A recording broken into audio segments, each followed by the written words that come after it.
Baiklah, di sini saya akan memberikan sebuah tutorial sangat simple bagaimana cara mengkonekkan kamera mirrorless Sony di sini yang gue pakai untuk bisa dapat digunakan di Zoom meeting kalian. Di sini sistem operasi yang gue gunakan adalah menggunakan Macintosh. Oke, langsung saja kita lihat barang-barang apa sih yang dibutuhkan untuk memulai Zoom meeting menggunakan mirrorless kamera. Yang jelas ya pasti lo akan menggunakan kamera, lensa yang bisa autofocus. Terus di sini gue pakai kabel Type C, USB to Type C. Nah, lalu kalian bisa pakai yang namanya headset Bluetooth, apapun itu headset Bluetooth kalian. Kalau gua di sini ada AirPods, bisa juga pakai external speaker atau nggak bisa pakai speaker bawaan dari laptop. Nah kalau gua mic-nya gua pakai clip on. Oh ya, dan satu lagi kalian butuh yang namanya tripod di sini karena untuk membuat tampilan kamera itu seperti webcam, kalian harus tempatkan kameranya itu tepat berada di belakang layar kalian, supaya ketika kalian melihat layar kalian dan melihat partisipan pada datang, kalian tidak melihat kameranya itu kejauhan, seakan-akan kalian tidak menatap webcam gitu, seakan-akan kalian tidak tatap-tatapan dengan lawan bicara kalian.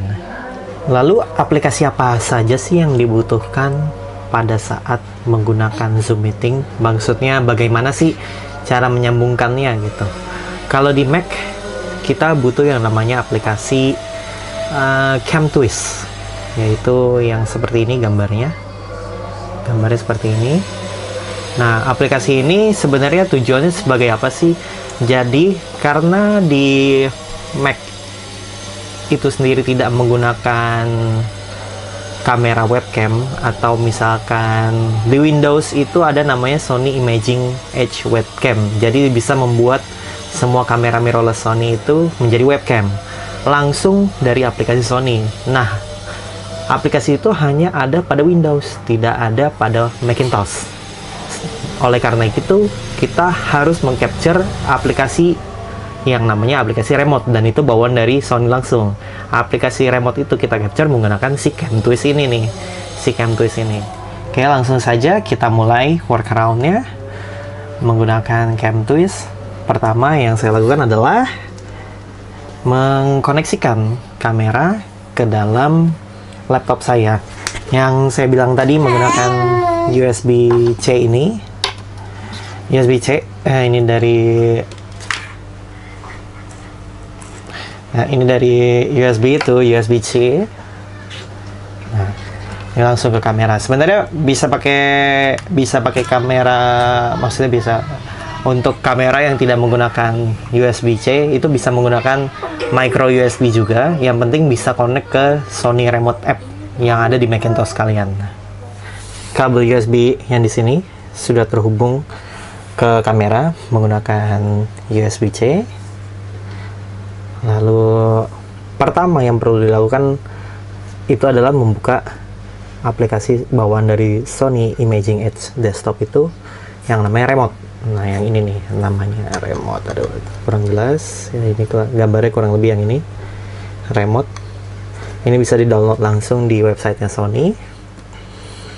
Nah untuk membuka remote dan mendetek kamera ini supaya langsung kedetek, ada beberapa aplikasi yang sedikit bertentangan dengan aplikasi remote, seperti ada yang namanya Google Auto Synchronize Google, ya dari Backup and Sync ya, namanya Backup and Sync. Jadi Google Backup and Sync itu sedikit bertentangan dengan aplikasi Sony Remote, jadi kamu harus quit.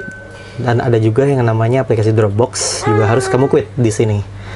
Ada beberapa aplikasi lain seperti Adobe Creative Cloud juga tidak bisa digunakan secara bersamaan. Ya, tapi yang di sini aja ya, Adobe Creative Cloud aja ya. Kalau misalkan ada Adobe Photoshop atau Adobe Photoshop Lightroom sedang dijalankan itu tidak masalah. Adobe Creative Cloud-nya saja yang perlu di close. Nah, oke. Langsung saja kita nyalakan remote apps-nya. Nah, di sini sudah terbuka remote apps-nya. Posisinya di sini bacanya adalah kamera is not connected karena saya juga belum nyalain. Oke, kita nyalain. Oke, jadi kamera sudah kedetek nih. Emang harus dicoba berkali-kali kalau misalkan nggak kebaca. Waiting for a response from camera. Nah, kita udah dapetin live-nya langsung dari kamera. Zoom out. Si kamera ini bisa cari fokus daripada. Nah, kalian juga bisa ganti-ganti di sini. Ya ini simple aja ya. Jadi kayak kalian ganti shutter speednya misalkan jadi 50, f-nya jadi berapa. Kalau misalkan kurang terang ya tinggal naikin aja ISO-nya. Ya kamera-kamera sekarang di ISO 6400 juga nggak masalah, lagi cuma buat webcam doang, nggak perlu ribet-ribet, yang penting terang. Yang paling penting kalau misalkan kalian punya lighting ataupun LED ataupun apapun itu, lampu meja belajar itu juga bisa dipakai, karena saya biasanya pakai lampu meja belajar dan dibantu lampu dari atas dari kamar ini, lampu seadanya. Nah, jangan lupa mode yang dipakai pada kamera yang digunakan sebagai webcam ini adalah mode video. Supaya apa? Supaya continuous, fokusnya tetap jalan. Misalkan kamu taruh tangan di depan sini, jadi fokusnya jadi ke tangan depan sini nih.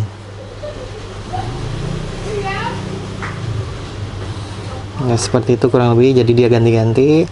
Jadi kalian juga bisa mainin zoom-zoomnya. Tuh, bisa lebih dekat, lebih jauh. Nah, saya sangat menyarankan kenapa kameranya harus ada di sini, karena supaya kalau kamu duduk, misalkan contohnya duduknya di lantai nih.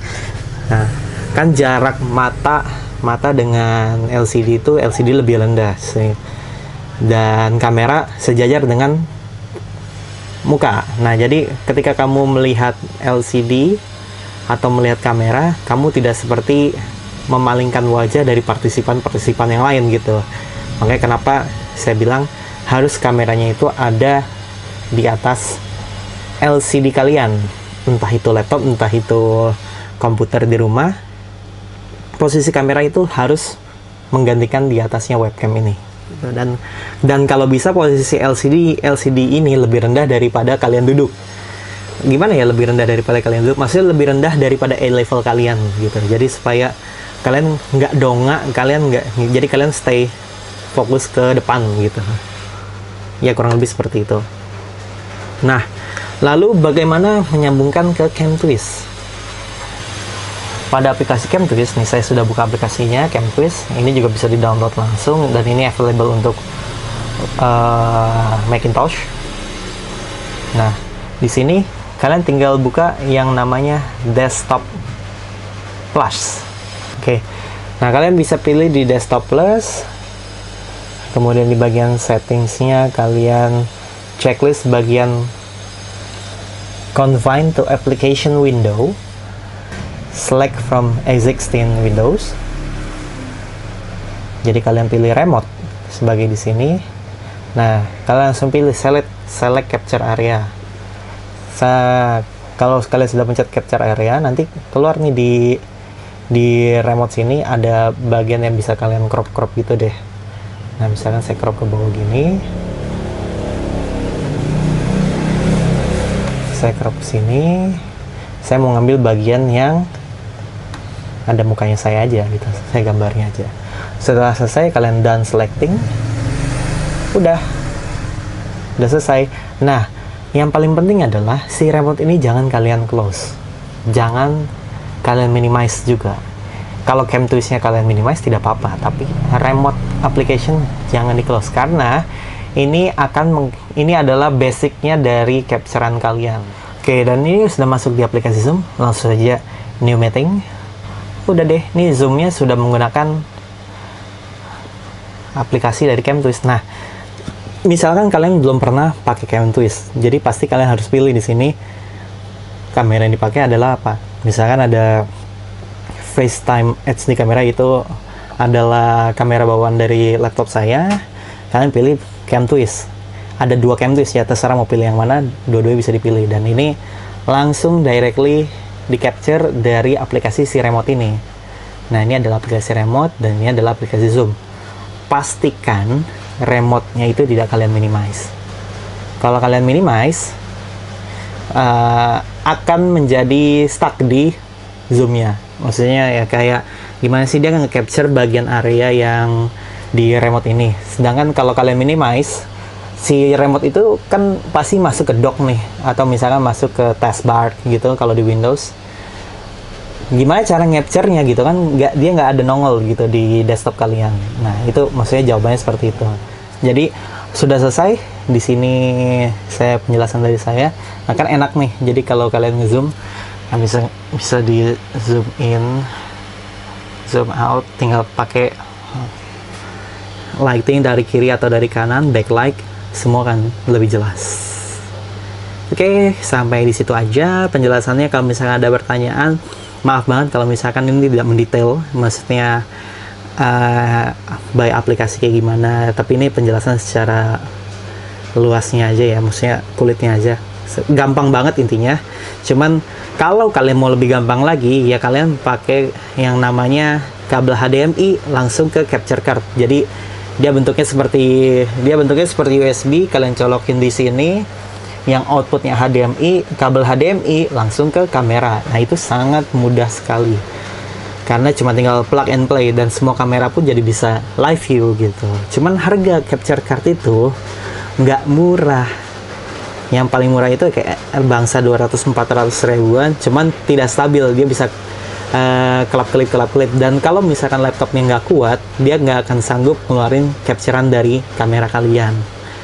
Nah, capture card yang bagus itu harganya sekitar 2 jutaan something, dan itu dijamin kualitasnya akan stabil dan kamera kalian nggak akan ada masalah dari short circuit, atau misalkan kamera waktu itu pernah kejadian pakai yang harganya murah, pasti colokin ke laptopnya langsung ngeblank. Nah, jadi hati-hati juga dalam pemilihan capture card. Jadi sampai di situ aja, gua kasih cara yang lebih mudah yang menggunakan kabel USB, bisa USB-C atau micro USB tergantung kemampuan dari kamera kalian. Oke, thank you.